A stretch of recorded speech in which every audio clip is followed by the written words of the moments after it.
Good evening, my friends, and welcome to day 52, episode 35 of Disasterpiece Theater here in the Empire Wasteland.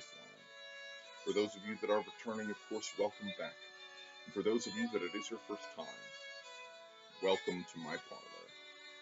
Today is National Goth Day, and complete with clove cigarette, we shall read a work from perhaps the gothiest goth who ever got, Mr. Edgar Allan Poe. The piece I speak of course, is The Raven.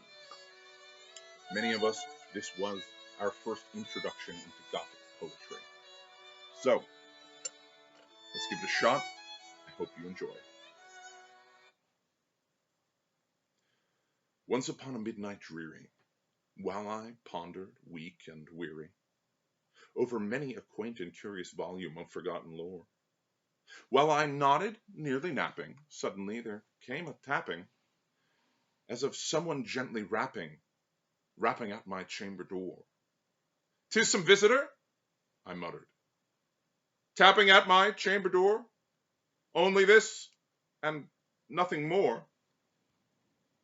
Ah, distinctly I remember.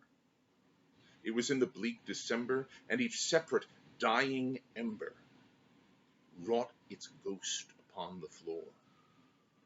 Eagerly I wished the morrow, vainly I had sought to borrow from my books a cease of sorrow, sorrow for the lost Lenore, nameless here for evermore.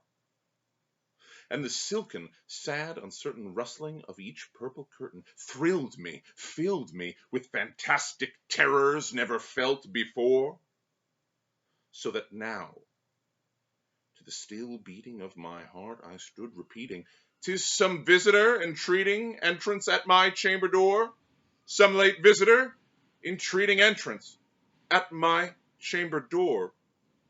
This is it, and nothing more."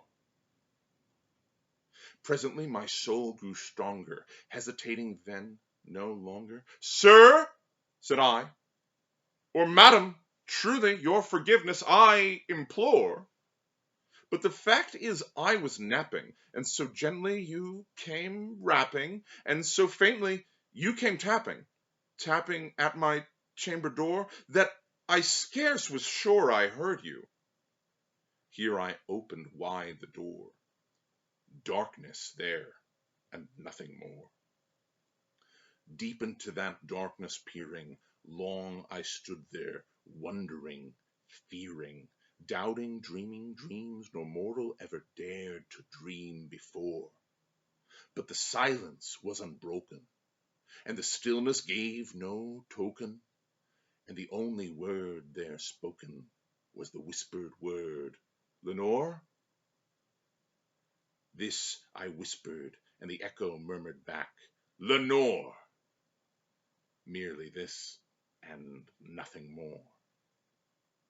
Back into the chamber turning, all my soul within me burning, soon again I heard a tapping somewhat louder than before. "Surely," said I, "surely that is something at my window lattice. Let me see, then, what thereat is, and this mystery explore. Let my heart be still a moment, and this mystery explore. 'Tis the wind, and nothing more." Opened here, I flung the shutter, when with many a flirt and flutter in there stepped a stately raven of the saintly days of yore. Not the least obeisance made he, not a minute stopped or stayed he, but with mine of lord or lady perched above my chamber door, perched upon a bust of Pallas, just above my chamber door, perched and sat, and nothing more. Then this ebony bird, beguiling my sad fancy into smiling by the grave and stern decorum of the countenance it wore, "Though thy crest be shorn and shaven, thou," I said, "art sure no craven, ghastly, grim, and ancient raven, wandering from the nightly shore? Tell me, what thy lordly name is on the night's Plutonian shore. Quoth the raven, nevermore. Much I marveled this ungainly fowl to hear discourse so plainly, though its answer little meaning, little relevancy bore. For we cannot help agreeing that no living human being ever yet was blessed with seeing bird above his chamber door, bird or beast upon the sculpted bust above his chamber door, with such a name as Nevermore. But the raven sitting lonely on the placid bust spoke only that one word, as if his soul in the one word he did outpour, nothing farther than he uttered, not a feather than he fluttered, till I scarcely more than muttered, other friends have flown before. On the morrow he will leave me, as my hopes have flown before. Then the bird said, nevermore.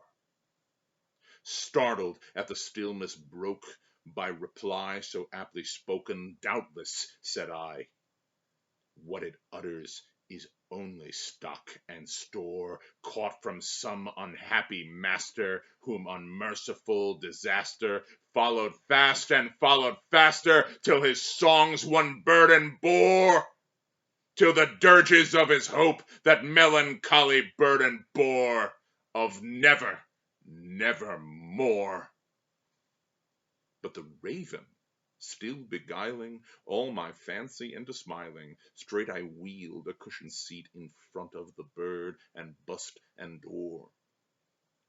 Then upon the velvet sinking, I betook myself to linking fancy unto fancy, thinking what the ominous bird of yore, what this grim, ungainly, ghastly, gaunt, and ominous bird of yore meant in croaking nevermore. This I sat engaged in guessing, but no syllable expressing, to the fowl whose fiery eyes now burned into my bosom core. This and more I sat divining, with my head at ease reclining on the cushioned velvet lining that the lamplight gloated o'er, but whose velvet violet lining that the lamplight gloated o'er, she shall press, nevermore.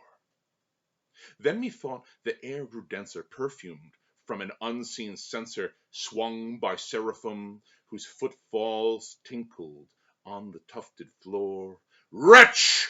I cried, thy God hath lent thee, by these angels he hath sent thee, respite, and nepenthe from thy memories of Lenore. Quaff this kind nepenthe, and forget this lost Lenore. Quoth the raven, nevermore. Prophet! Said I, thing of evil, prophet still, if bird or devil, whether tempter sent, or whether tempest tossed, thee here ashore, desolate yet all undaunted, on this desert land enchanted, on this home by horror haunted, tell me truly, I implore, is there balm in Gilead? Tell me, I implore. Quoth the raven, nevermore. Prophet, said I, thing of evil, prophet still, if bird or devil, by that heaven that bends above us, by that God we both adore, tell this soul with sorrow laden, if within the distant Aidenn it shall clasp a sainted maiden, whom the angels name Lenore, clasp a rare and radiant maiden, who the angels name Lenore. Quoth the raven, nevermore. By that word our sign of parting, bird or fiend, I shrieked upstarting, get thee back into the tempest and the night's Plutonian shore. Leave no black plume as a token of that lie thy soul hath spoken. Leave my loneliness unbroken. Quit the bust above my door. Take thy beak from out my heart, and take thy form from off my door. Quoth the raven, nevermore. And the raven, never flitting, still is sitting on the pallid bust of Pallas just above my chamber door. And his eyes had all the seeming of a demon that's been dreaming, and the lamplight over him streaming throws his shadow to the floor, and my soul from out that shadow that lies floating on the floor shall be lifted nevermore.